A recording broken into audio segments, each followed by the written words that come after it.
Really excited about this YouTube video. Didn't include everything that I did this week, but I just thought the main message of being able to look for opportunities and look for open doors was so important. Loves talking to Solomon. Great story. Lesson learned. Hey guys, go out and find opportunities. Just be available for anything that happens. When doors close, just make sure you don't get down on yourself.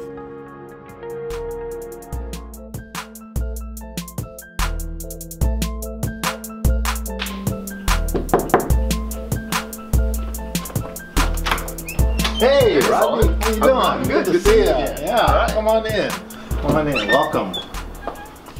So Solomon, glad I can stop by. Thanks for inviting me over. But yeah, you know, this week I was thinking about opportunities. And for me, you know, every job I've had I loved, but every job I had, I left without my own choice. Okay. And so I thought about you. When I first met you, you were working for the city. And I remember the city was doing layoffs. And I remember you weren't worried, you weren't stressed. At least you didn't show me that you were very stressed. And I just see, like, I think it's been, what, 8 years now? Yeah, laid off in 2010. Actually, Yeah, so. yeah, and I've seen how you've kind of grown and kind of done your own thing. So just kind of share what's going on with you right now. What are you into? What kind of things do you do now? Oh, okay. Well, gosh, I mean, 8 years is actually 9 years now. It's gone by pretty quick. I've done a lot of things, one of which is I joined up with a wellness company and I kind of work with them. And then along the way, I got remarried. That's 2011. And we have 4 boys between us. And Wow.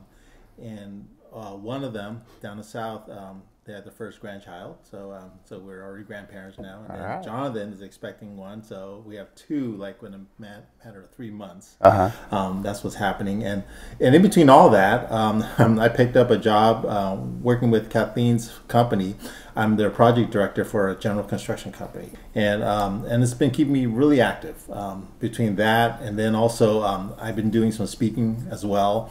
I wrote a book, as you know, called Every Day Passes One Day Closer. And when given all that, then I started to do speaking based upon that experience. And then this past year, I was picked up by my colleagues when I was at the city of Vacaville in the information technology field. They invited me down to their annual conference to speak about life after IT. You are also doing a wellness company, right? So how's that working for you? Is that something that's kind of full-time? Do you squeeze that in between your other things that you do? Yeah, actually I squeeze that in because I'm not a salesperson, but I educate people on the wellness aspect of it all.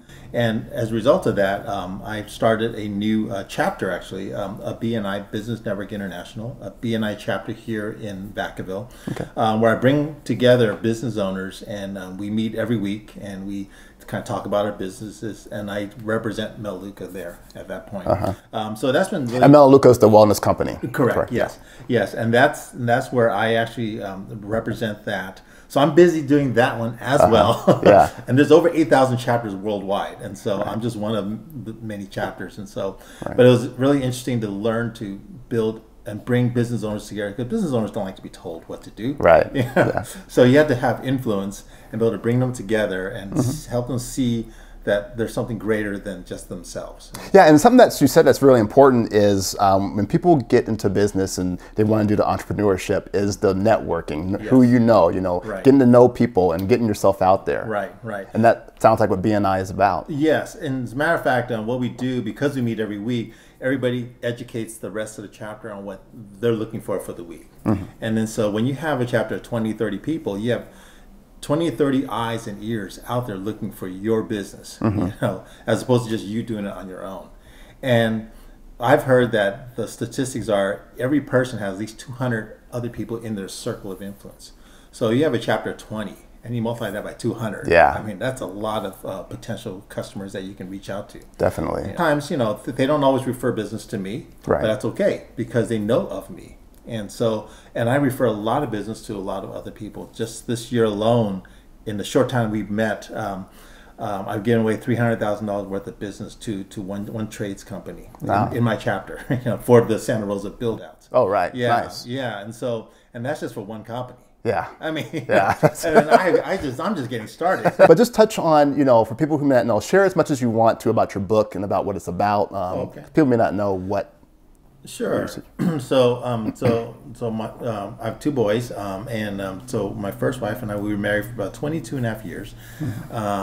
At around 2007, we were noticing some complications with her. Anyways, long story short, it turned out that she was diagnosed with stage 4 colorectal cancer. And that kind of caught us off guard. And so Jonathan was just starting college, and Josh was like in 5th grade. So it was quite young. And so we fought for a year. We prayed, we had the church behind us, and the community was backing us up, but unfortunately it got to the point where it metastasized, and a year later we lost her. And so for the first time, because up to that point our marriage has been, that she would stay home with the kids, and then I would do the work and so forth, and we would enjoy the money together. Right. And then now I had to become a 2-parent person. I had to arrange carpool for Josh. I had to figure out ways to help him with homework and so forth. I got to inspire Jonathan to continue his college career and so forth, and trying to deal with my grief and trying to keep my job all at the same time. And as the IT director at Vacaville, it was stressful, to try to put it all together. And that's when you and I met. By the way, I was also leading up a kids choir. Right. Yep. Right. So all this was like coming down on me. But the book was all about my year of caregiving. And that's what the book was about. And it's not a self-help book. It's basically a book about what we did together for the last year. That we didn't know was going to be the last year together, but I chronicled the events because everybody was so concerned. It started out being it was before Facebook days. It was like a website called Care Pages, and so instead of people calling me, I would just blog basically, and then people would just kind of chime in and just kind of see what's happening. They would leave me messages and so forth. And I did not realize that reached all over the world, because it started out just a community, and then somehow some missionaries out in, I think it was Australia, found out, and other people in Africa and others, and then all of a sudden I had this world community behind us. And that was really amazing to have that. So that was encouraging. So, but after I lost her, so it basically chronicled everything we did together for the last year. Our last anniversary together, our Mother's Day and Father's Day, and the whole thing, and so and all the way up to the very end. I think that's so inspiring because you're so right. When things go wrong, or when something happens, or when a door shuts, you can either look at the door that's been shut on you, or just go find another door that can open up for opportunity. And so just keeping that positive mindset and just saying like, okay, what's life bringing me? I got all these choices I can do. And instead of just being negative and blaming somebody, because that's not going to do any good. Right.